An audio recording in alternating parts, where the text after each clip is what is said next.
Start this up.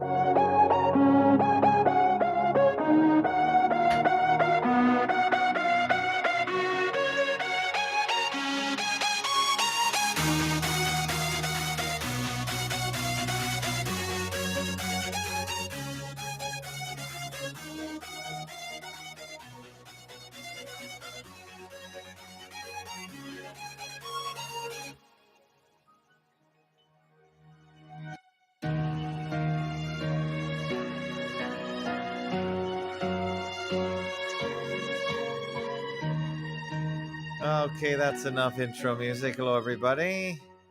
It is Thursday, January 19th, 2023. This is the Fakeologist Show. We do this show occasionally, Sunday through Thursday, between 8 and 8:30 Eastern Daylight Savings Time, or Eastern Standard Time now. I'm sort of getting back to a stride here, trying to book some guests here and there. Talking about everything and anything related to psyops and hoaxes. And I do other interviews with people that are not so much fakeologists, but just know that you're listening to a fakeologist doing the interviewing, and I could at any time bring it up. And that's the difference between me and all the other infinite podcasts and vodcast hosts out there. I am streaming live on my own platform. It's called fakotube.com. Fakotube.com. It's free. You can sign up just to get notifications and allow yourself to comment. I'm also on YouTube, Facebook. Facebook, I stream to the Unknown Causes group. That was some group I just set up just for fun, but that's not my primary place. Of course, it's Fakotube. I also am streaming to D Live. So if you're watching on YouTube right now, I do turn the stream off after about 5-10 minutes just to get you guys notified, and then hopefully you can switch over to fakotube.com. Thanks to the generous funders of fakotube.com, and that includes all these people at fakeologist.com/donate. We've got Gibby, Xyleflex. They're our top monthly donors. We've got Ezra T, Daniel, John R. Harmon just signed up on the last show and called in. Nick W. Thank you for you monthly donors. Really appreciate it. And one-time donors. You pay the bill for FakeoTube. It costs me about $200 US a month. And I don't mind funding it out of my own pocket, but donations really, really help. Well, thank you guys for calling in. Let me kill the intro music right now. And tonight we have a different kind of show because somebody wrote to me at fakeologist.com. There's a million ways to get a hold of me. The best way is fakeologist.com. That's an email address, an old-fashioned email address. And I don't really have too many spam walls, so there's a 99% chance you will get through. And I will respond to you. I do have a million other ways to get a hold of me: Telegram, Discord, Gilded, but email's my favorite because it's sort of the old-fashioned decentralized way to do it. And let's just see. I got an email from Jenna, and Jenna and I guess her husband, Brian, are now on my broadcast, and we are going to talk a little bit about communitarianism because I did enjoy that topic, or still enjoy the topic, and we did talk about it for a couple weeks, and so I don't mind talking about it anytime. And they are from, it looks like, Olympia, Washington State. So Brian and Jenna, or Jenna and Brian, welcome to the broadcast. Hello. Hello, and thank you. And Jenna and I are not hitched, Okay. just for the record, but it doesn't matter. We're glad to be here. Okay. Are you in the same room? Yes. Okay. But you're not hitched anyway. I'm sorry, I misrepresented that. I'm just making all kinds of assumptions right now, but that's fine. So tell me, Well, go ahead. I was going to say that in September, you had Larkin, Texas on because one of your listeners, when you had a renewed interest in Nikki Rapana and communitarianism, and one of your listeners said, well, Lark's a good guy full of lots of information. You had him on. A couple days later, you had Shannon Rowan on. Oh, right. Yeah. Shannon had done a broadcast as a guest with Ingrid Castle on RBN on Saturdays. She's in Idaho. And I both have a lot of concerns about technology and I guess the addiction, the health of problems, and the data collection and surveillance. So we get people that compartmentalize these issues, but I'm always pimping people like Shannon because she's trying to pull all these different things together, and electrosensitive like she is, she's motivated. So I called into Ingrid Castle's show and said to Shannon that, if you have an interest in fighting this technology, you might want to look into communitarianism, because this new form of global governance that has replaced communism and capitalism with this new governance called communitarianism requires the technology. That's for sure. So are you going to battle the Wi-Fi, the towers, the surveillance cameras, the data collection, without knowing that the real boogeyman is the communitarian nightmare that requires the technology? So that led me to contacting you and seeing if you would like to focus on my interest in this subject. I should probably mention that I had a single child, and in 2003, she lost her battle with childhood leukemia. Oh, I'm sorry to hear it. How old was she? 13. Oh, that's terrible. And the little frou-frou dress and blonde curly, complete showstopper for my whole family. I'm Irish Catholic, 6 brothers and sisters. Oh, wow. I show up with this little bundle at the family dinners, and I think they all went home and directly started making babies. I think I'm not going to live another day without having one of these spectacular things. So, well, that's nice. Yeah, that led me to Children's Hospital. Is located in the U District of Seattle. I went to the university bookstore. There was a book available. Shannon kind of alluded to it because she looked into The Woman Who Knew Too Much. I went to the bookstore. I asked about health effects of radiation and leukemia, and there was this pretty amazing story. Shannon mentioned the sizing your foot in England in the 50s with a X-ray. And this woman who knew too much, she was female. She had all of her credentials to be a doctor, but they weren't welcoming that gender. Offered her an office at the end of the hall, and there came up this opportunity to do a study. And she went out and monitored these leukemia parents of these children and discovered that a lot of them had this X-ray in common.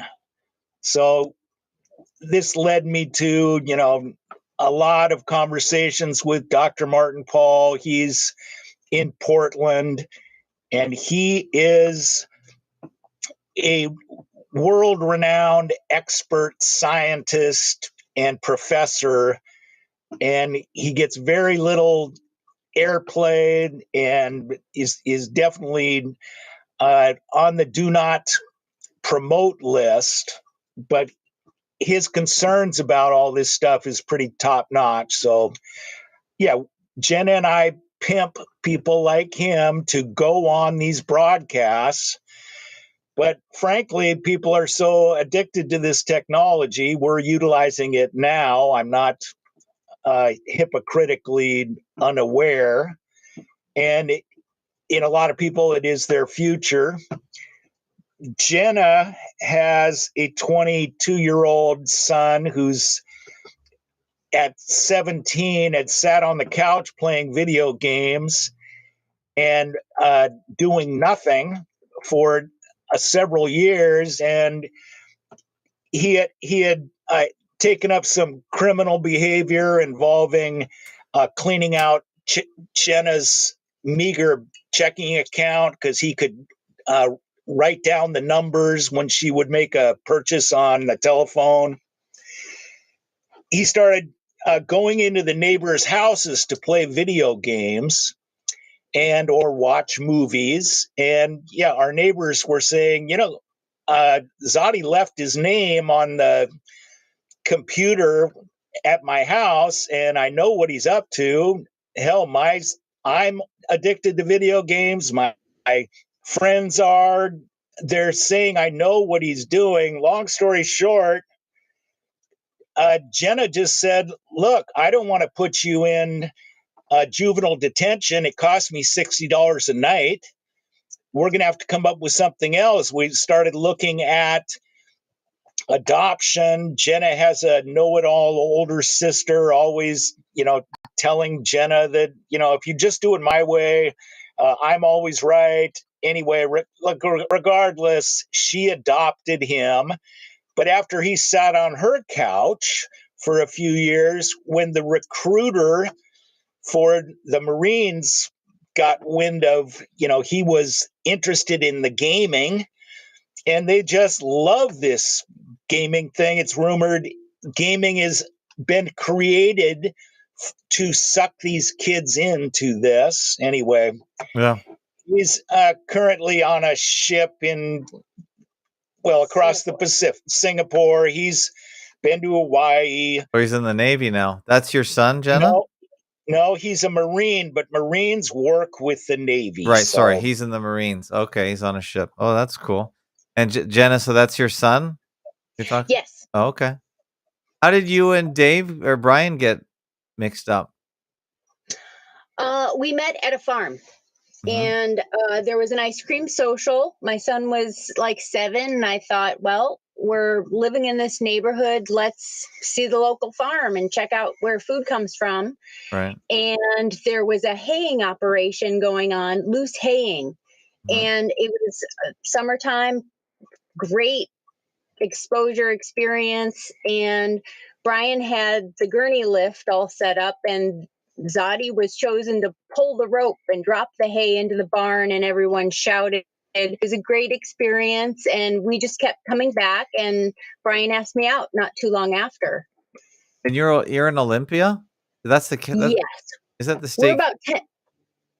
Is that the We're state? about 10 miles out on the water. Is that the state capital?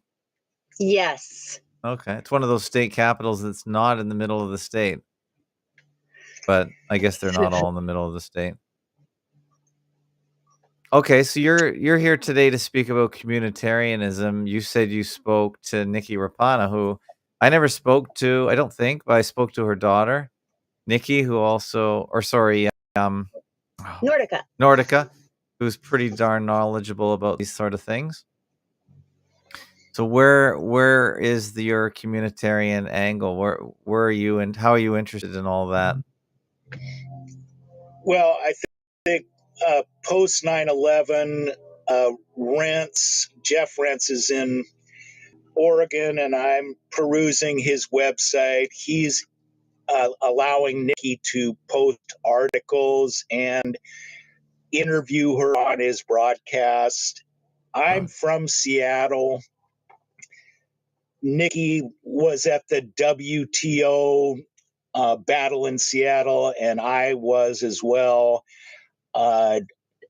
totally without knowing each other. But I'm just saying, realizing there's something terribly wrong going on, and she was not a big WTO activist. She had discovered this communitarian overthrowing, what her staff sergeant dad would have just put his foot down. You aren't coming in my house without a warrant. Well, that was Sunky was on board with as they tried this pilot project out. So, yeah, it was. The word has not been discovered here, but this pilot program kind of put it on the map to people. Lark constantly communicating on her blog and thinking, I discovered this word. This is Lark speaking. No one's talking about it. And back and forth, watching what Nikki would go through. The Agenda 21 at this farm that, like Jenna was describing, I'm orchestrating loose haying, and involves pitchforks, a lot of people, wagons, and this hoist pulley arrangement that grabs this big bill with a grapple-like thing. Anyway, the state land commissioner of Washington State came out to this farm along with a woman that is of Jewish ancestry, and she talked the owners into letting the state lands commissioner buy this last operating farm on this north-south peninsula right out of downtown Olympia. I got to get introduced to Agenda 21 and what was going on firsthand. I, sent a little bit of a write up to Nikki. She said, well, write up an article. I'll help you edit it and I'll put it up. I never did, fearing exposure. Somebody might put the crosshairs on me. And so I kind of wimped out on that. But yeah, that communitarianism is something we look into every day. And, our governor talks a lot about.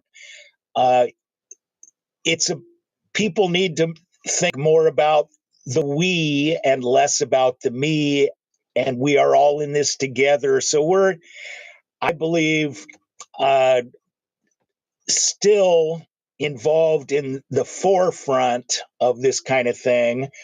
I don't know if you ever saw a recording of Bill Clinton and Governor Newsom down in California, both with gray hair, and they're using the communitarian word. I never saw that. Was that a recent video? This was in May, right after the pandemic began, and they were orchestrating AmeriCorps becoming the track and trace army with communitarian spirit. So it was like right. May.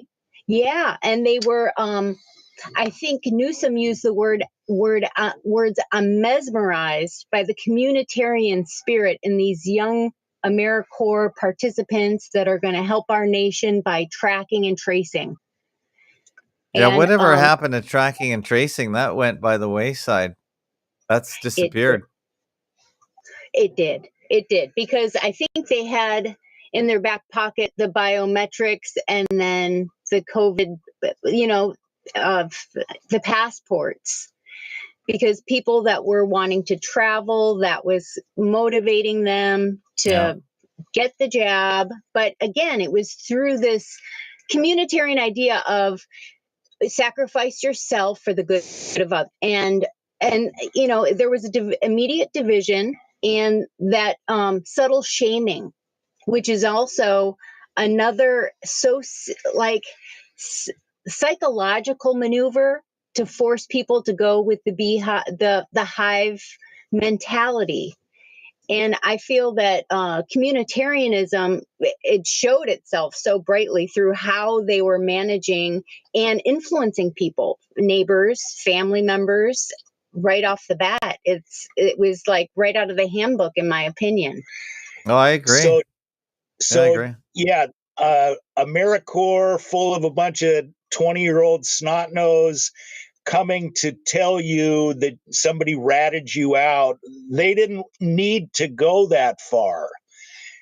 If you had looked at the 1950s Macy conferences, and Norbert Wiener, who developed some techniques in World War II involving artillery from the ground shooting down aircraft, he figured out a mathematical way to do it. You have to allow for the airplane speed, the trajectory of the munition.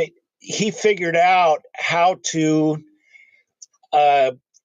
make that kind of thing to come together. And then at the Macy conferences, his skills were used for, and the best analogy to say briefly is if you've ever tinkered on a lawnmower, you know that you start it up, and when you go into the tall grass, the governor on the throttle beef up the speed and torque to deal with the strain of the tall grass. Mm-hmm. So this machine has a governor for the purpose of running itself.